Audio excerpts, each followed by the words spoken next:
I want to talk a little bit about regulation. You were drawn to M&A in your early days at Morgan Stanley. Microsoft is making some big acquisitions, deals that some think Google maybe would have wanted to win in a former life. Is antitrust scrutiny constraining any of your business plans and your ability to compete? So the main thing that we've done throughout the life of Google is really invest in innovation, it's organic growth. And we're continuing to do that at a really rapid clip. We have then layered onto it tuck-in acquisitions and larger acquisitions, and we're continuing to be active more in the smaller ones and the add-ons, to be fair. But we think there's a lot of opportunity still ahead of us, and so we're continuing to invest in partnerships, in some acquisitions, and do think that there's still upside in a lot of different areas. So would you say this regulatory scrutiny isn't slowing you down? It's really important for those of us in certain leadership positions to be very focused on constructively engaging and working with regulators on what are the issues, what is it they're trying to solve, and how can we constructively engage with them. At the same time, our engineers should focus on innovation and continuing to kind of up the bar on everything we're doing, address what is most helpful for our users. Google is facing more serious legal threats at this time in the United States than the other big tech companies. How are those conversations with regulators going? And are they frustrating at this point? Well, there's certain elements that are frustrating because I listened to the outline of some of the proposed legislation, and I think it's inconsistent with some of the priorities for public policy. So as an example, there's a lot of focus on what is called self-preferencing. Are you putting too many of your own products together? But during the pandemic, 1 in 3 small businesses said they would have failed without digital skills.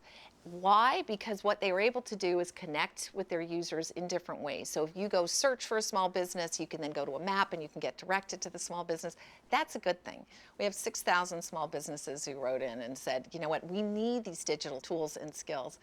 Same with a number of things on racial equity, a real surge in searches about where's a black-owned business near me, and the ability to direct people through search and maps. So I think that what's really important, and that's why I said it's about constructive engagement, let's make sure we understand what they're trying to solve and work with them on what is it that we're trying to address through products so that the products are helpful in the ways that they want. Facebook has taken a serious reputational hit. Has that had ripple effects or created collateral damage for Google?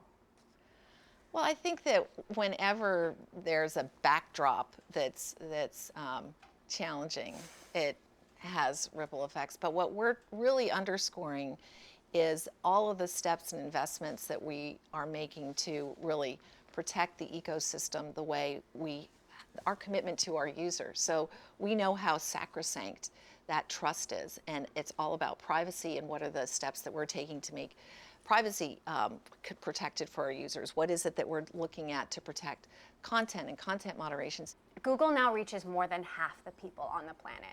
Why shouldn't we view Google as a monopoly? So, you know, I go back to the earliest days when I first learned about Google back in 1998. And in those earliest days, when I heard about this 8th search engine, the question is, why do you actually need it?